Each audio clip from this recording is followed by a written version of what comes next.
বিসমিল্লাহির রহমানির রহিম। মোবাইল আমাদের জীবনকে সহজ করছে, কিন্তু অতিরিক্ত ব্যবহারে হতে পারে ক্ষতির কারণ।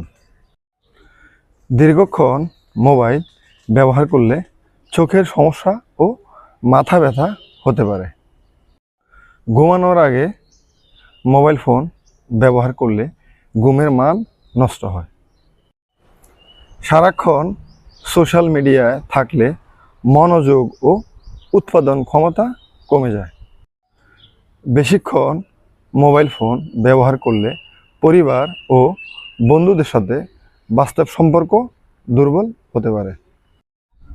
অতিরিক্ত মোবাইল আসক্তি মানসিক চাপ ও উদ্বেগ বাড়াতে পারে। মনে রাখবেন, technology is a great servant but a bad master for you. So use your phone wisely. Don't let your phone use to you.